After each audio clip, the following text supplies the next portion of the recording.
નમસ્કાર બાળકો, સૌ મજામાં ને બેટા? જો આપણે અળસિયું પૂરું કરી ગયા, હવે જોઈએ વંદો. વંદાને આપણે દરેકે જોયો છે, કારણ કે વંદાઓ છે એ અત્ર સર્વત્ર ફેલાયેલા છે અને વારંવાર આપણને ક્યાંક ને ક્યાંક નજરે ચડી જતા હોય છે. તો વંદો, સૌથી પહેલા એના વર્ગીકરણની વાત કરીએ.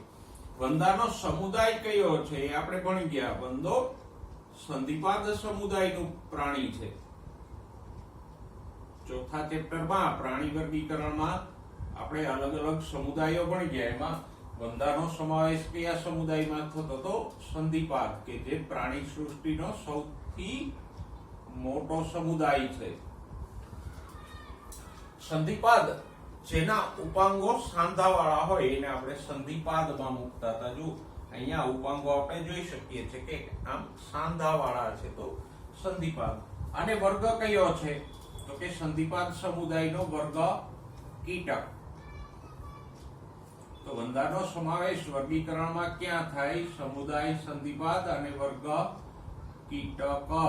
ધ્યાનમાં રાખજો, કન્ફ્યુઝન ન થઈ જાય. પછી એમસીક્યુ પૂછાય ત્યારે કે વર્ગ સંધિપાદ અને સમુદાય કીટક, ત્યારે આપણે કન્ફ્યુઝ થઈએ કે બે માંથી સાચું કયું એમ, સમુદાય સંધિપાદ કે વર્ગ સંધિપાદ.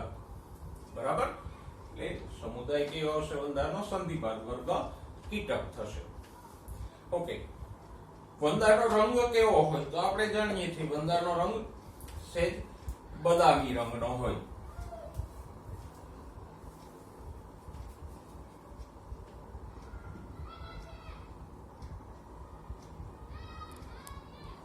આમ કહીએ તો રતાશ પડતો બ્રાઉન હોય, અથવા ઘણીવાર કાળાશ પડતો બ્રાઉન હોય. પણ ઉષ્ણકટિબંધના વિસ્તારોમાં પીળા રંગના, લાલ રંગના, લીલા રંગના વંદાઓ પણ મળી આવ્યા છે. એટલે વંદાઓમાં અપવાદરૂપ આવા રંગો પણ જોવા મળે. પીળા હોય, લીલા હોય, પણ સામાન્ય રંગ કેવો છે એનો? આમ ઘેરો બદામી. કદ કેવડું છે? તો કે વંદાઓ વિવિધ કદના જોવા મળે. લગભગ 1/4 ઇંચ થી લઈ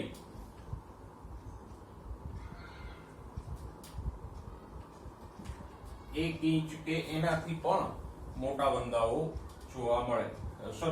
3 ઇંચ કે એનાથી પણ મોટા વંદાઓ જોવા મળે. સેન્ટીમીટરમાં કયો તો 0.5 સેન્ટીમીટર થી લઈ અને 7.5 સેન્ટીમીટર જેવડા વંદાઓ એવરેજ જોવા મળે. બરાબર? 3 ઇંચ એટલે લગભગ આટલી સાઈઝ થશે, આંગળી જેટલી. ઓકે. નિવાસ સ્થાન, તો જ્યાં હુંફાળી અને ભેજવાળી જગ્યા હોય ત્યાં બધે જ વંદાઓ વસે. વંદાનું નિવાસ સ્થાન ક્યાં છે? તો કે થોડું ગરમ, હુંફાળું એટલે ઠંડુ ન હોય એવું, એકદમ ઠંડી ના હોય એવી હુંફાળી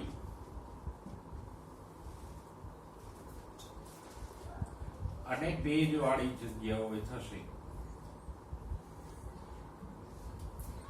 બરાબર? ખાસ કરીને ગટરોમાં, રસોડાઓમાં, બાથરૂમમાં, પછી કોઈ ફર્નિચર હોય મોટું તો એની આડમાં, ત્યાં બધે વંદાઓ મળી આવે આપણને. ખોરાકની દ્રષ્ટિએ વંદા કેવા છે? તો કે મિશ્રાહારી છે. મનુષ્યની જેમ એ માંસાહારી પણ છે અને શાકાહારી પણ છે. એ કાગળથી માંડી અને બીજા મૃત કીટકો હોય, આપણો ખોરાક હોય, એ બધું જ ખાશે. તો એ મિશ્રાહારી છે અને ઉપદ્રવકારી છે, એટલે કે રોગોનું વહન કરે.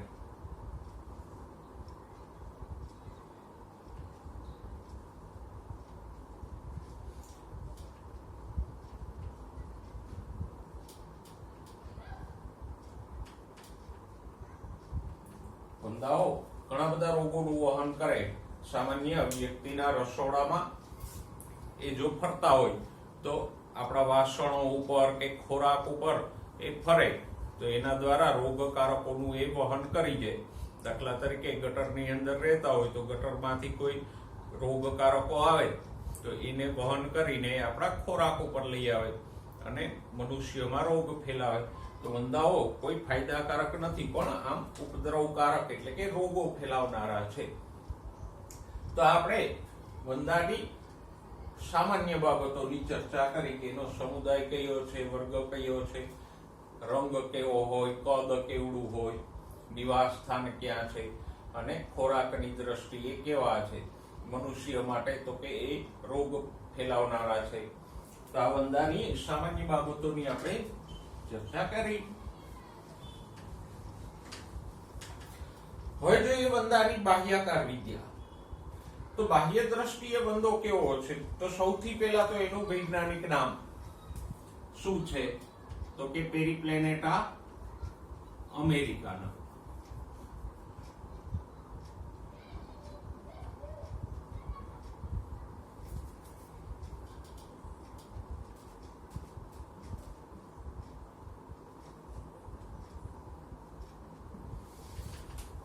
છે તો નાનકડું એવું જંતુ પણ નામ કેવું મજાનું રાખ્યું છે એમ, પેરીપ્લેનેટા અમેરિકાના.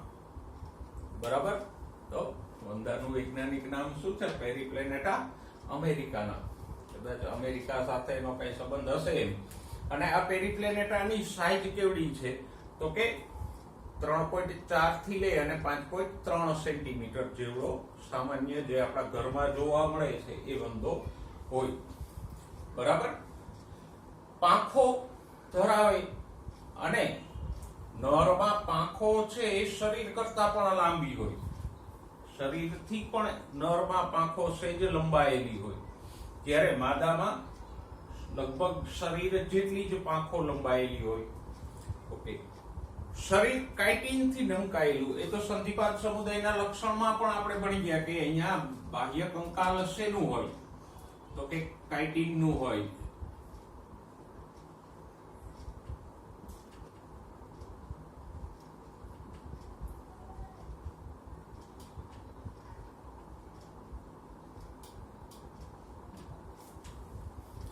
કાઇટિન આપણે જાણીએ છીએ વંદા સહિતના કીટકોમાં ઉપર એક લીસું અને પ્લાસ્ટિક જેવું આવરણ આપણને જોવા મળે એ કાઇટિનનું છે અને એ પ્રમાણમાં કઠણ હોય, જેને કારણે એના અંદરના ભાગોને રક્ષણ મળે. તો આવું શરીરની સપાટી ઉપર રક્ષણ આપતું બાહ્ય કંકાલ અહીંયા શેનું બનેલું છે?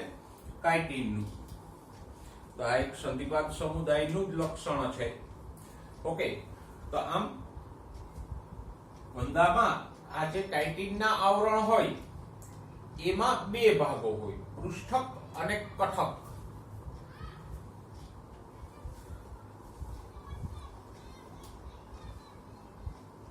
પૃષ્ઠક છે એ પૃષ્ઠ બાજુએ હોય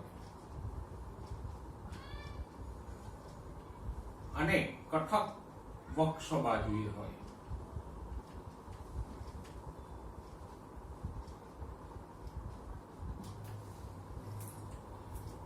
એટલે કે આ જે સપાટી તરફનું આવરણ છે એને શું કહેશું? પૃષ્ઠક. અને આવું જ આવરણ વક્ષ તરફ હોય એ કઠક. તો આમ આને આપણે ઉપરી કવચ પણ કહીએ અને વક્ષ તરફનું છે એને અધો કવચ પણ કહીએ. તો દરેક ખંડમાં આવા બે કવચ હોય, એક કવચ પૃષ્ઠ તરફ અને એવું જ બીજું કવચ વક્ષ તરફ આવેલું હોય. અને આ બંને કવચો અહીંયા સાઈડમાં એક યોજી કલાથી જોડાયેલા હોય, એટલે કે એક પડદાથી જોડાયેલા હોય. એને શું કહેવાય? યોજી કલા. કલા એટલે પડદો અને યોજી એટલે જોડાણ. તો આ બે કવચો એક પૃષ્ઠ તરફનું કવચ છે અને એક વક્ષ તરફનું કવચ છે. આમ તો બંને આમ જ્યાં અહીંયા સાઈડમાં જોડાયેલા હોય એને શું કહેવાય? યોજી કલા. તો આમ કાઇટિનના કવચમાં દરેક ખંડમાં એક પૃષ્ઠક હોય, એક કઠક હોય અને બંને યોજી કલાથી જોડાયેલા હોય. આમ એક પછી એક કવચો શરીરમાં રહેલા હોય. ઓકે. યોજી કલાને સંધિ પટલ પણ કહેવામાં આવે. તો વંદા વિશે આપણે પહેલા તો એનું વૈજ્ઞાનિક નામ જોયું, પછી એ જોયું કે એમાં કાઇટિનનું જે આવરણ હોય એ કેવું હોય, તો કે પૃષ્ઠક અને કઠક વાળું. વંદાનું શરીર 3 ભાગોમાં વિભાજિત હોય. કયા 3 ભાગોમાં? તો કે શીર્ષ, પછી બીજો ભાગ છે ઉરસ, અને ત્રીજો ભાગ છે ઉદર. જો આ શીર્ષ છે, પછી અહીંયા સુધીનો આ 1, 2 અને 3 ખંડો સુધીનો ભાગ છે એ ઉરસનો ભાગ છે, અને પછીના આ 10 ખંડો વાળો ભાગ છે એ ઉદરનો ભાગ છે. તો આ વંદામાં 3 ભાગો હોય, કે આ શીર્ષ, ઉરસ અને ઉદર. ઓકે, તો હવે આગળ આપણે ત્રણેય ભાગોની રચના જોતા જઈએ. શીર્ષ, ઉરસ અને ઉદરની બાહ્ય રચનાને જોઈએ. વંદાના શીર્ષની બાહ્યકાર વિદ્યા. તો કે વંદાનું શીર્ષ કેવું હોય? તો કે અગ્રભાગેથી ત્રિકોણાકાર હોય.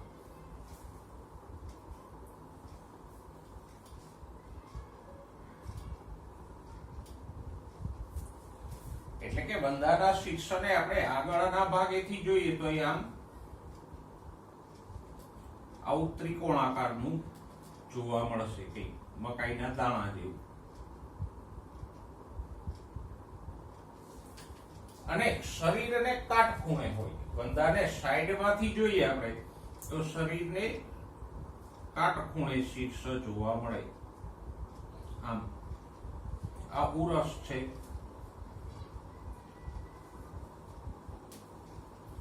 આમ શરીર આમ હોય અને શીર્ષ એને કાટખૂણે હોય. આપણું શરીર, શીર્ષ છે શરીરને સમાંતરે છે. તો આગળથી વંદાને જોઈએ અગ્ર તરફથી તો શીર્ષ ત્રિકોણાકાર હોય, અને પાર્શ્વ બાજુએથી જોઈએ તો આમ શરીરને કાટખૂણે ગોઠવાયેલું હોય.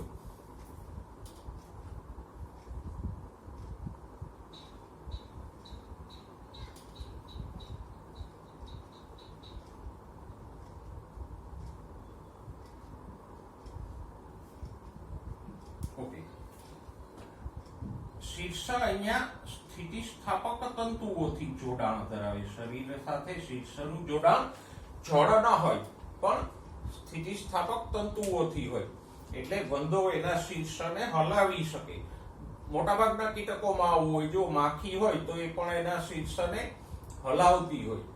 તો એ આ સ્થિતિસ્થાપક તંતુમય જોડાણને કારણે હોય.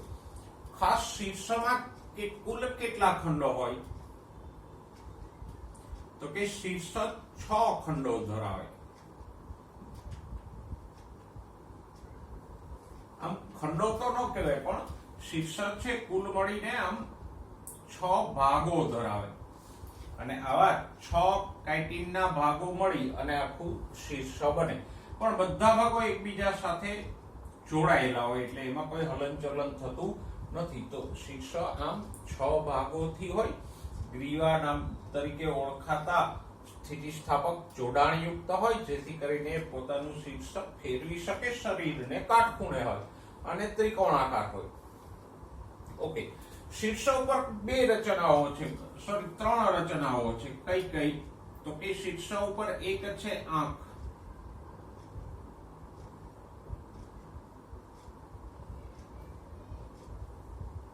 અહીંયા આવેલી હોય આંખો.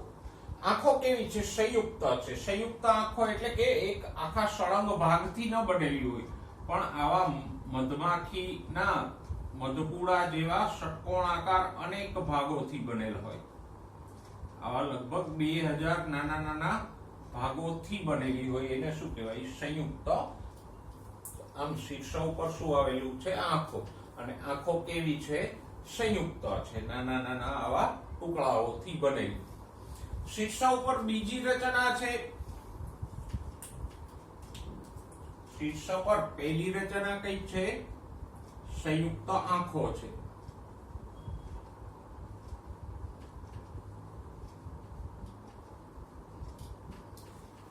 શીર્ષ ઉપર બીજી રચના આવેલી છે સ્પર્શકો.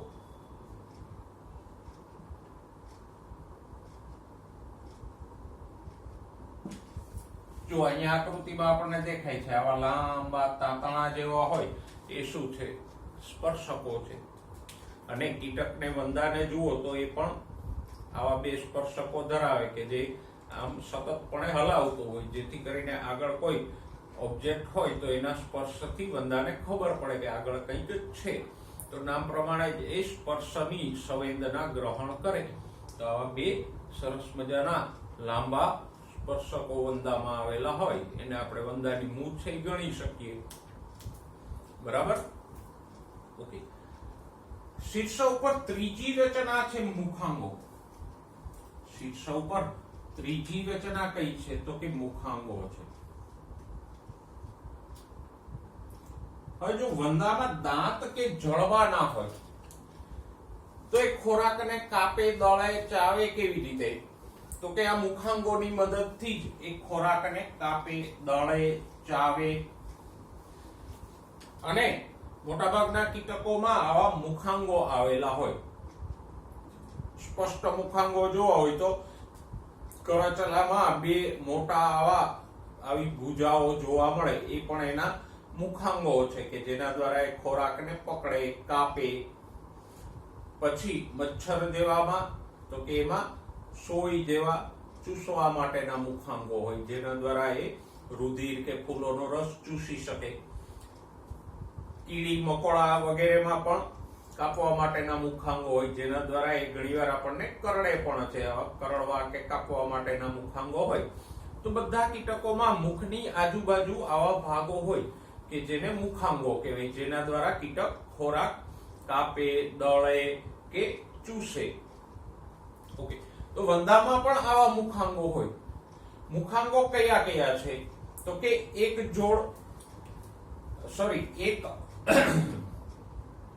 અધિજંબ,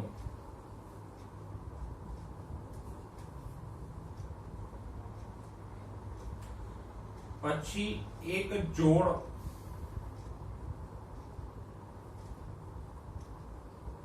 અધોજંબ,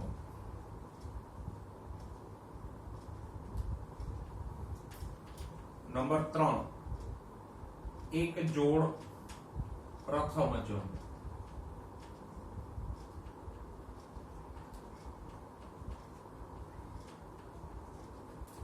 અને નંબર 4 એક હોય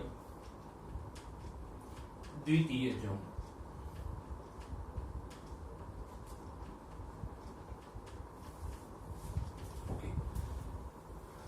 જો બાજુમાં આપણે સ્લાઇડમાં જોઈ શકીએ છીએ કે વંદાના મુખાંગો શીર્ષ ઉપર ક્યાં ગોઠવાયેલા હોય? નીચેની તરફ મુખની આજુબાજુ. આ બાજુની આકૃતિમાં જુઓ, તમારી ડાબી બાજુની આકૃતિમાં, તો નીચે મુખની આજુબાજુએ આવા બધા મુખાંગો ગોઠવાયેલા છે, જેના દ્વારા વંદો ખોરાકને પકડે, કાપે, ચાવે.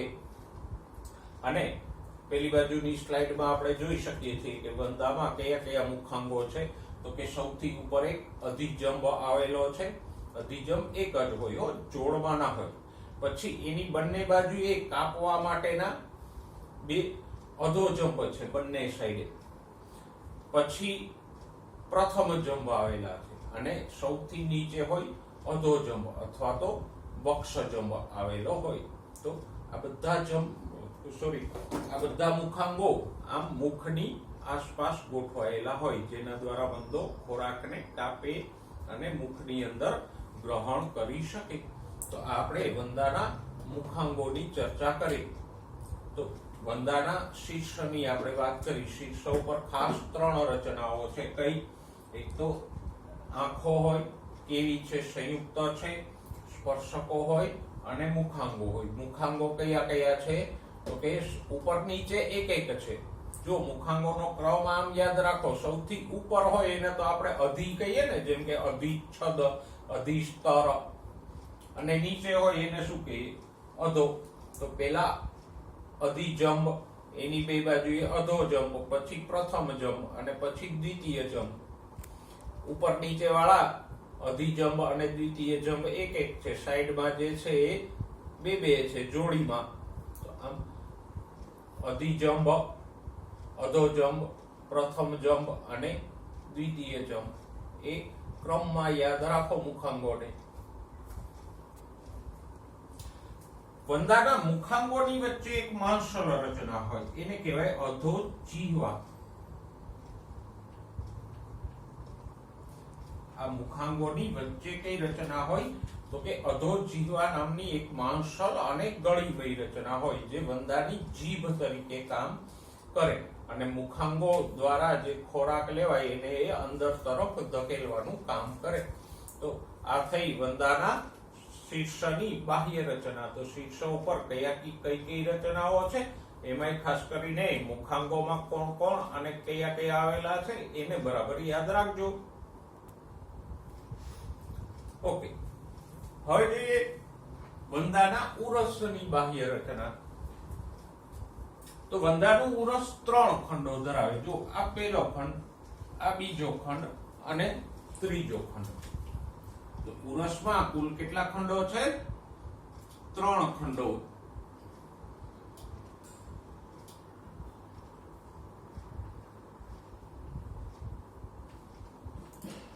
અને આ ત્રણેય ખંડોને અલગ અલગ નામ આપવામાં આવે. દાખલા તરીકે ઉરસનો પ્રથમ ખંડ છે એને શું કહેવાય?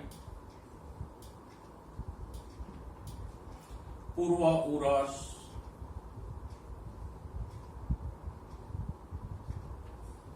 ઉરસનો બીજો ખંડ છે એને શું કહેવાય? તો કે પહેલો ખંડ પૂર્વ ઉરસ છે તો બીજા ખંડને કહેવાય પશ્ચિમ ઉરસ. પછી ત્રીજા ખંડને કહેવાય ઉત્તર ઉરસ.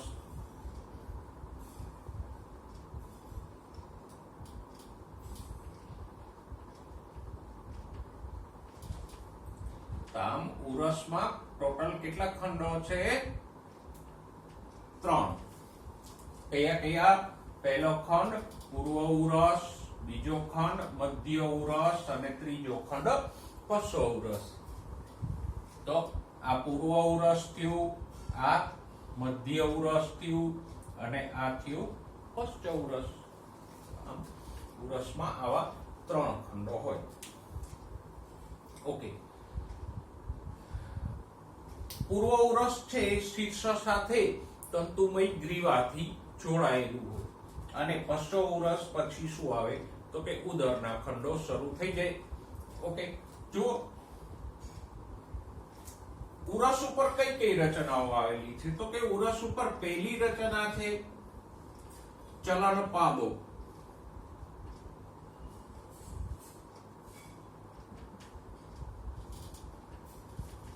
એટલે ઉપાંગો. આવો ભારે ભરખમ ચરણ કમળ જેવો શબ્દ ન વાપરીએ, ચલન પાદ, તો સીધી રીતે આપણે કહી શકીએ વંદાના ઉપાંગો અથવા પગ. ઓકે, કેટલા છે? 3 જોડ. કેટલા છે? 3 જોડ. અને દરેક ઉરસમાંથી એક જોડ ચલન પાદ નીકળે. જો આ પહેલા ઉરસમાંથી, પૂર્વ ઉરસમાંથી આ જોડી, બીજા ઉરસ મધ્ય ઉરસ, આ ત્રીજો ખંડ પશ્ચિમ ઉરસ. તો ઉરસના 3 ખંડોમાંથી અગ્ર વક્ષપાર્શ્વ બાજુએ આવા 3 જોડ ચલન પાદો હોય. અને ચલન પાદ કેવા છે? સાંધાવાળા છે. એટલે જ આપણે વંદાને સંધિપાદ સમુદાયમાં મૂકીએ. ઓકે, બીજી રચના નીકળે પાંખ. ઉરસ ઉપર બીજી રચના કઈ હોય તો કે પાંખો.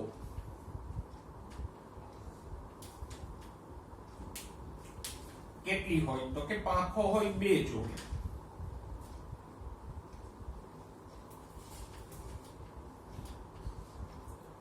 પહેલી જોડ છે એને કહેશું પ્રાવર પંખ અથવા ટેમિના.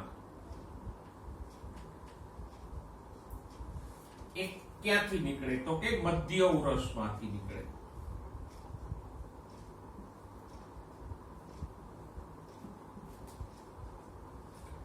જાડી, અપારદર્શક અને રક્ષણાત્મક છે. જો અહીંયા આપણે પાંખો ખોલીને બતાવી છે તો આ જે પાંખની જોડી છે કે જે મધ્ય ઉરસમાંથી નીકળે છે એ પ્રાવર પંખ કહેવાય.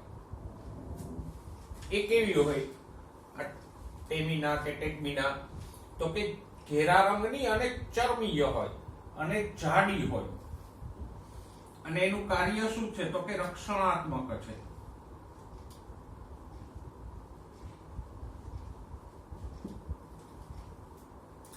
જો વંદામાં કદાચ આપણે ન જોયું પણ ભમરો અને બીજા પેલા કાળા બીટલ્સ આવે છે ઢાલિયા જીવડા, એમાં આવી પાંખ જોવા મળે કે બેઠું હોય ત્યારે આ પ્રાવર પંખો આમ એની પર ઢંકાયેલી હોય પણ ઉડે ત્યારે આમ ખુલી જાય, પણ એ ઉડવામાં ઉપયોગી નથી થતી. એ શું કરે તો કે આ જે ઉડવા માટેની પાંખ છે એનું રક્ષણ કરે, કારણ કે આ ઉડવા માટેની પાંખ એકદમ પાતળી હોય. માખી વગેરે કીટકોમાં આપણે જોયું છે કે એની પાંખો કેવી હોય, એકદમ પાતળી ને પારદર્શક હોય. તો એ આ જે ઉડવા માટેની પાંખ છે એનું રક્ષણ કરે. વંદો વિશ્રામી અવસ્થામાં હોય કે બેઠો હોય ત્યારે આ પ્રાવર પંખ છે એ આમ ઢંકાઈ જાય, એટલે આ નીચેની પાંખોને કોઈ ઈજા ન થાય. તો આ પહેલી જોડ છે એને નામ શું આપ્યું આપણે? પ્રાવર પંખ. ક્યાંથી નીકળે છે? મધ્ય ઉરસમાંથી. કેવી છે તો કે જાડી અને ચરમીય છે અને એનું કામ શું છે તો કે એ રક્ષણાત્મક છે. ઉડવા માટેની જે પાંખો છે એનું એ રક્ષણ કરે. ઓકે, બીજી પાંખની વાત કરીએ તો એને આપણે ઉડ્ડયન પાંખ પણ કહી શકીએ.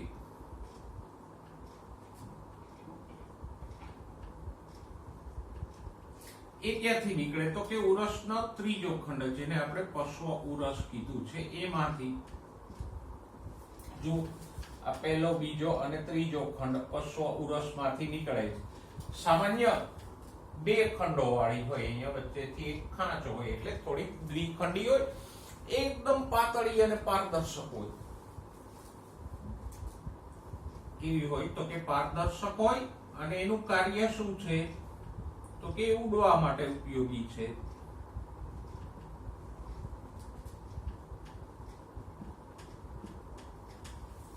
તો આમ વંદામાં ટોટલ મળીને બે જોડી પાંખો હોય. સમજાઈ ગઈ બરાબર? ઓકે, તો ઉરસમાં આ બાબતો મહત્વની છે. પેલું તો ઉરસમાં કેટલા ખંડો હોય? 3 ખંડો. પૂર્વ ઉરસ, મધ્ય ઉરસ અને પશ્વ ઉરસ. ઉરસમાંથી કઈ કઈ રચનાઓ નીકળે છે તો કે 2. કઈ? 3 જોડ ચલનપાદ. ત્રણેય ખંડમાંથી એક એક જોડી પગની નીકળે. બરાબર? અને બીજી રચના કઈ છે? પાંખો. કેટલી હોય? 2 જોડી. ક્યાંથી નીકળે? મધ્ય અને પશ્વ ઉરસમાંથી. મધ્ય ઉરસમાંથી જે પહેલી જોડી નીકળે એને શું કહેવાય? પ્રાવર પંખ. એ શું કરે તો કે રક્ષણાત્મક છે. અને પશ્વ ઉરસમાંથી બીજી જે જોડી નીકળે જે પારદર્શક પટલમય છે એ ઉડવા માટેની પાંખ છે. ક્યારેક વંદો હોય કે ભમરો કે એવા કોઈ કીટકો જોવા મળે તો એને ધ્યાન ઉડશે ત્યારે આ બંને પાંખો અલગથી આપણને દેખાશે. તો આ થઈ વંદાના ઉરસની બાહ્યાકાર વિદ્યા. હવે જોઈએ વંદાના ઉદરની બાહ્યાકાર રચના. તો વંદાનું ઉદર કેટલા ખંડો ધરાવે તો કે ટોટલ 10 ખંડો ધરાવે. આમ 1 2 3 4 5 6 7 એમ 10 ખંડો ધરાવે. અને જુઓ એટલે જ આપણે સંધિપાદ સમુદાયના લક્ષણોમાં ભણી ગયા કે આ પ્રાણીઓનું શરીર ખંડોમાં વિભાજિત હોય. તો છે વંદામાં ખંડો. હવે ઉદર પ્રદેશમાં અલગ અલગ રચનાઓ જોવા મળે. દાખલા તરીકે માદા હોય તો એમાં માદા જનન કોથળી જોવા મળે.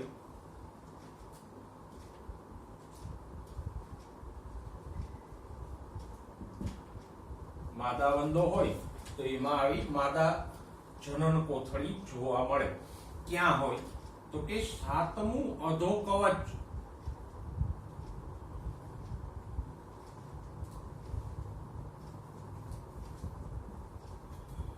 કેવું થઈ જાય? નૌતલ આકારનું થઈ જાય.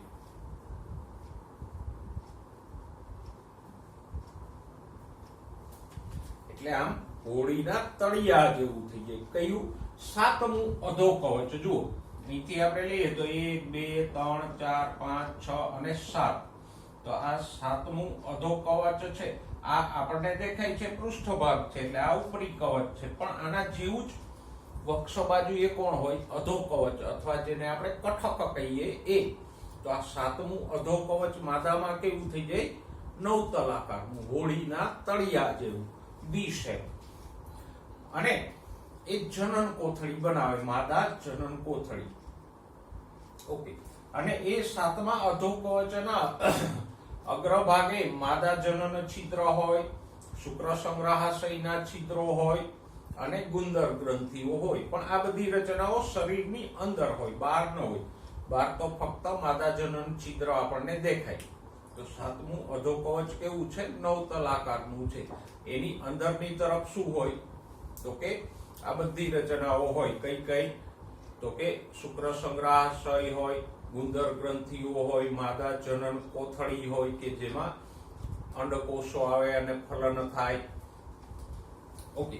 પછી નર પ્રાણી હોય, વંદો એકલિંગી છે, અળસિયાની જેમ ઉભયલિંગી નથી. તો નર પ્રાણી હોય તો એમાં નર જનન કોથળી હોય.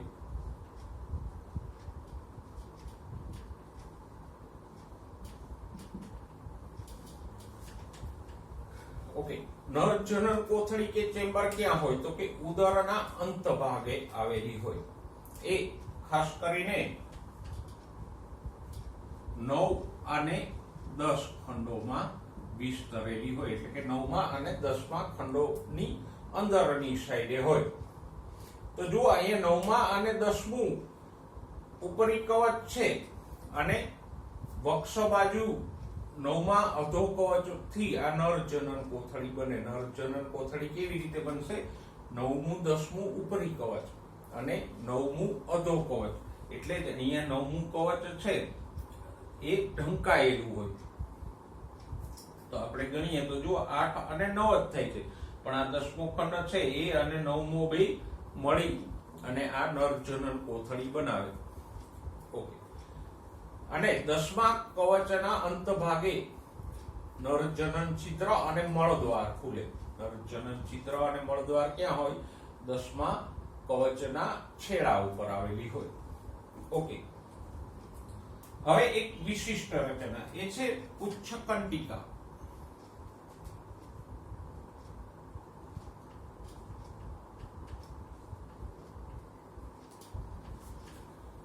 જો નરમાં ટૂંકી દોરી જેવી બે પુચ્છકંટિકાઓ હોય જેનો માદામાં અભાવ હોય, અહીંથી 9મા ખંડમાંથી નરની અંદર આવી દોરી જેવી પુચ્છકંટિકાઓ નીકળે.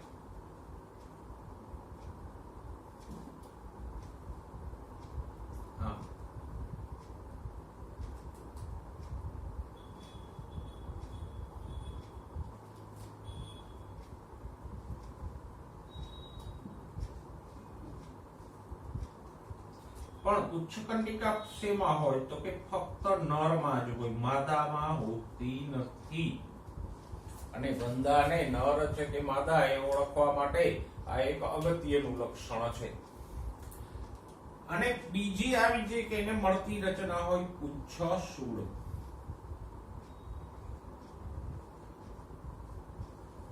એ 10મા ખંડમાં હોય. જો આકૃતિમાં આપણે બતાવી છે, આ પુચ્છ શૂળ છે અને આ પુચ્છ કંટિકા છે. તો એ 10મા ખંડમાં હોય અને નર માદા બંનેમાં હોય. જ્યારે પુચ્છ કંટિકા 9મા ખંડમાંથી નીકળે અને ફક્ત નરમાં જ હોય, માદામાં હોતી નથી.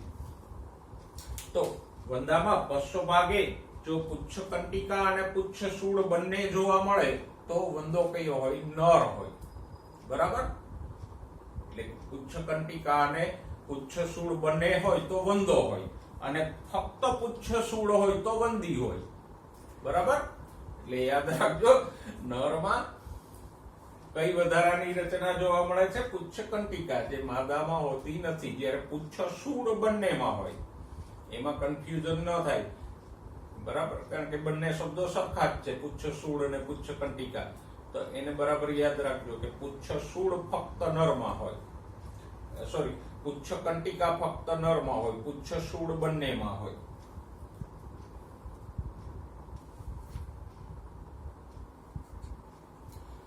ઓકે.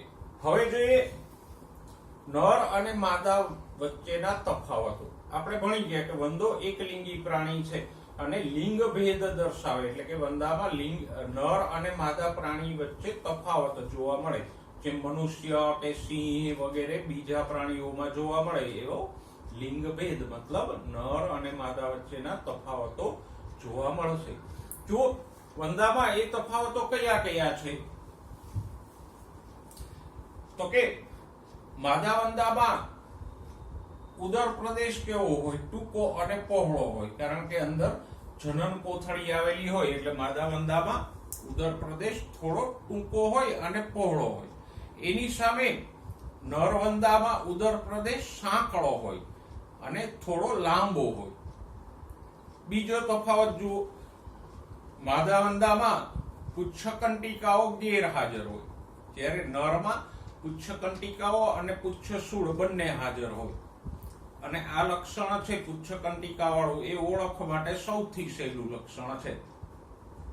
ઓકે, માદા વંદાની વાત કરો તો આપણે વાત કરી કે 9મું અધોકવચ છે એ 7મું અધોકવચ નવતલ આકારનું બની અને જનન કોથળી બનાવે, જે નર વંદામાં ગેરહાજર હોય. એમાં 7મું અધોકવચ નવતલ આકારનું ના હોય, સપાટ જ હોય.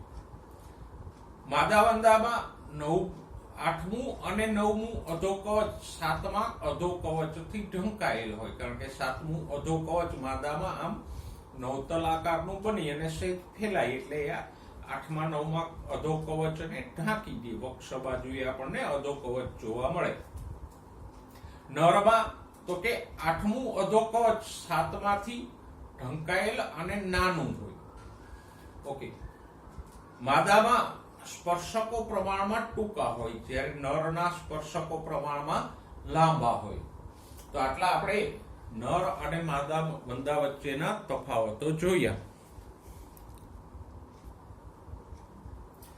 હવે જોઈએ બેટા વંદાનું પાચન તંત્ર. જો વંદાનો પાચન માર્ગ છે એ સંપૂર્ણ છે. સંપૂર્ણ એટલા માટે કે અગ્ર છેડે મુખથી અને પશ્ચ છેડે મળદ્વારથી ખુલતો હોય અને 3 ભાગોમાં વિભાજિત છે. પાચન માર્ગનો પહેલો ભાગ કયો છે, તો કે અગ્રાંત્ર.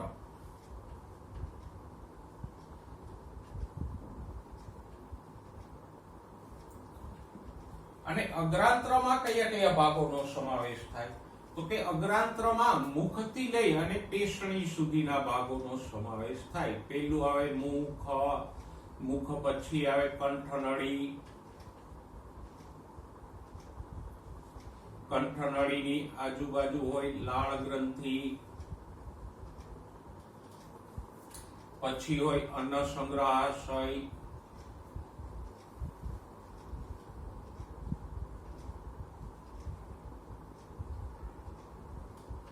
અને પછી હોય પેશણી. તો આટલા ભાગોનો સમાવેશ શેમાં થાય, અગ્રાંત્રમાં. જોઈએ એક એક ભાગને. તો કે સૌથી પહેલા મુખ. તો કે મુખ આપણે ભણી ગયા કે શીર્ષના નીચેના છેડે હોય, એની આજુબાજુએ મુખાંગો આવેલા હોય. મુખ પછી આવે કંઠનળી. જો આ જે એકદમ ટૂંકો અને પાતળો ભાગ છે એને શું કહેવાય, કંઠનળી. અહીંયા એકદમ જે ટૂંકો પાતળો ભાગ છે એને શું કહીશું, કંઠનળી. આપણામાં આ ભાગ કંઠનળી છે. કંઠનળી સાંકડી અને નલિકામય હોય. એના પછી એક ટૂંકી અન્નનળી આવે, પણ એના પછી એક મહત્વનો ભાગ આવે. આ ભાગ છે અન્ન સંગ્રહાશય. આ જે વિસ્તૃત ભાગ છે એને શું કહેવાય, અન્ન સંગ્રહાશય. બધો જે કઈ ખોરાક લે એ બધો આની અંદર સંગ્રહ પામશે. એના પછી એક મહત્વની રચના આવે, એ છે પેશણી.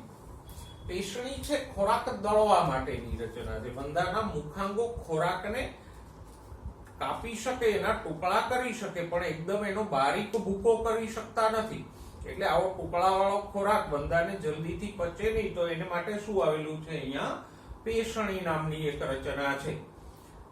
પેશણી છે એનું બહારનું પટલ એટલે કે દિવાલ જાડી હોય, એની અંદર વર્તુળાકાર સ્નાયુ હોય. પેશણીની દિવાલમાં કયા હોય, આમ વર્તુળાકાર સ્નાયુ હોય કે જેના સંકોચનથી પેશણી આમ હલનચલન કરે. અને ખાસ પેશણીની અંદર ક્યુટિકલનું આવરણ હોય અને 6 કાઇટિનના દાંત હોય. તો પેશણીમાં શું હોય? અંદરની સાઈડ ક્યુટિકલનું આવરણ હોય અને કેટલા દાંત હોય? 6 દાંત જેવી કાઇટિનની 6 રચનાઓ હોય. તો આ દાંત જેવી રચનાઓ સાથે ખોરાક ઘસાય તો ખોરાક દળાય. તો આમ પેશણીનું કામ શું છે? ખોરાક દળવાનું કામ છે. ઓકે, અને ખોરાક દળાય અને આગળ ક્યાં જાય? તો કે આગળ બીજા ભાગમાં જશે, મધ્યાંત્રમાં.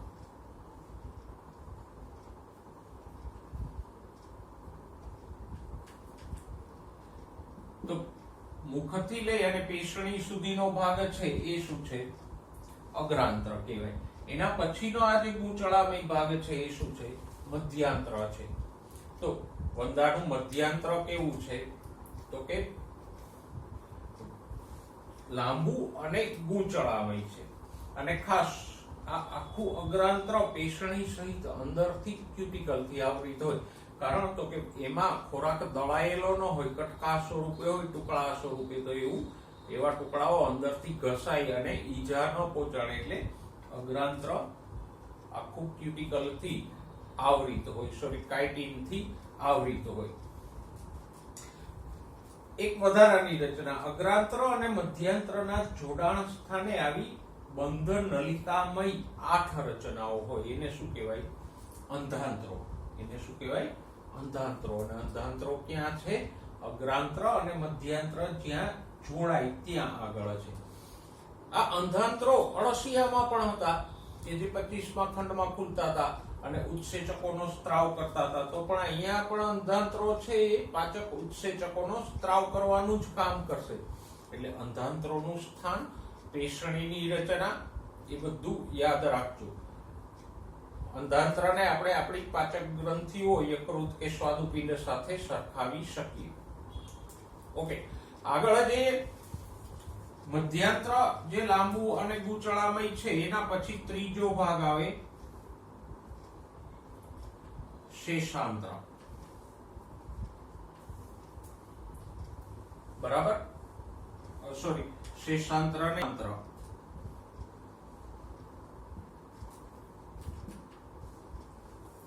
પણ મધ્યાંત્ર પશ્ચાંત્રના જોડાણ સ્થાને આવી માલપીજ્યન નલિકા હોય. તો યાદ રાખજો, અગ્રાંત્ર મધ્યાંત્ર જોડાય ત્યાં અંધાંત્રો અને મધ્યાંત્ર પશ્ચાંત્ર જોડાય ત્યાં માલપીજ્યન નલિકાઓ હોય. માલપીજ્યન નલિકાઓ લગભગ 150 જેટલી હોય. અને એનું કામ શું છે? તો કે દેહ જળમાંથી ઉત્સર્ગ દ્રવ્યોને લઈ અને પાચન માર્ગમાં નિકાલ કરે અને એના દ્વારા એ શરીરની બહાર નીકળી. તો જેમ આપણા શરીરમાં કિડની કામ કરે છે એવું જ ઉત્સર્ગ એકમ તરીકે અહીંયા શું છે? માલપીજ્યન નલિકાઓ છે. તો બરાબર ધ્યાનમાં રાખજો, વંદામાં ઉત્સર્જન માટે શું છે? માલપીજ્યન નલિકાઓ. કેટલી છે? 150 જેટલી. ક્યાં છે? મધ્યાંત્ર પશ્ચાંત્રના જોડાણ સ્થાને આવેલી છે. પશ્ચાંત્રમાં 3 ભાગો હોય. શરૂઆતનો આ જે ભાગ છે એ શેષાંત્ર, એના પછીનો આ ભાગ કોલોન અને સૌથી છેલ્લે ફૂલેલો ભાગ છે એ શું છે? મળાશય હોય. અને મળાશય અંડરલાઈન કરો, 10મા અધોકવચની નીચે મળદ્વારથી ખુલે. તો વંદામાં મળદ્વાર ક્યાં હોય?